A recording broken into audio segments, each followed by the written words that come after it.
Bonjour à tous les amis, nouvelle vidéo dans laquelle on va voir quel pourcentage de votre capital mettre dans un trade quand vous prenez une position en futur. C'est une question que j'ai souvent, qui revient souvent et évidemment qui est d'une importance capitale puisque c'est quand même important de savoir quelle quantité d'USDT vous allez mettre dans un trade, quel pourcentage de votre capital vous allez mettre et c'est important de fixer un chiffre, de chiffrer un pourcentage pour voilà, répartir évidemment votre capital.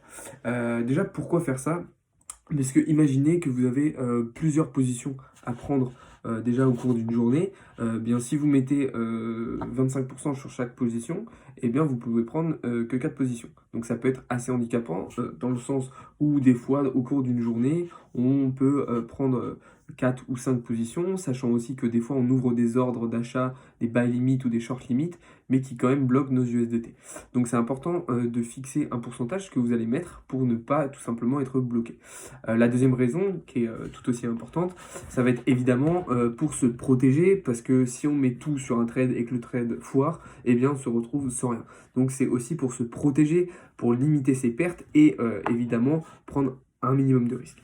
Donc c'est très très très important de fixer vraiment un pourcentage. Alors il y a deux stratégies possibles, évidemment.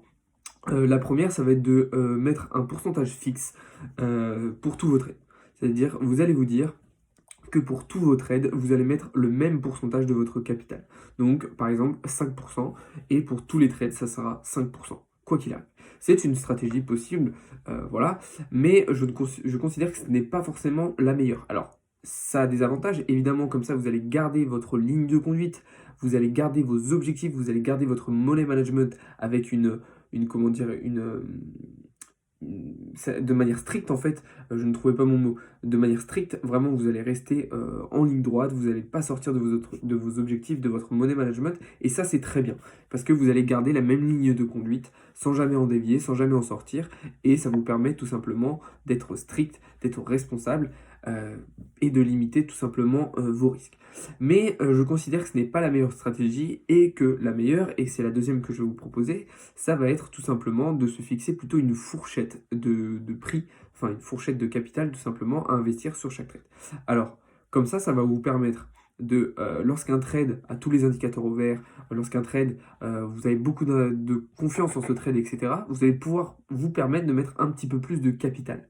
En revanche, quand vous avez un trade avec beaucoup d'indicateurs plutôt rouges, vous n'avez pas forcément confiance en ce trade, eh bien, vous allez tout simplement pouvoir mettre un capital, un pourcentage de capital plus réduit. Ça va vous permettre de limiter tout simplement vos risques, limiter vos pertes. Moi personnellement, c'est la technique que j'utilise. Donc je me suis fixé une fourchette de prix entre 3 et 6%. C'est-à-dire que plus un trade va être risqué ou j'ai peu d'indicateurs au vert, je vais plutôt aller vers les 3%. En revanche, lorsque j'ai un trade avec beaucoup d'indicateurs au vert et en lequel j'ai beaucoup confiance, je vais me diriger vers les 6%. Et voilà, ça va me permettre de varier en fonction de ce que je pense du trade, en fonction des indicateurs que je vais avoir au vert ou au rouge. Après, évidemment, cela n'empêche pas, quand j'ai énormément confiance en un trade, quand je suis sûr de moi, de mettre plus de capital, évidemment. Et même chose à l'inverse, ça ne m'empêche pas non plus de, quand j'ai très peu confiance en un trade, de mettre 2%. Mais ça, c'est pas quelque chose que je vous conseille. Je vous conseille vraiment de soit fixer un pourcentage fixe, soit vous fixer pardon, une fourchette, mais ne surtout pas en sortir. Dans un premier temps, en tout cas, vraiment respectez votre money management, respectez vos objectifs et n'en sortez pas. Si vous fixez 3 à 6%, n'allez jamais au-delà. Moi, je me permets de le faire, et encore de manière assez rare, mais je vous conseille pas du tout, dans un premier temps, en tout cas, de faire ça.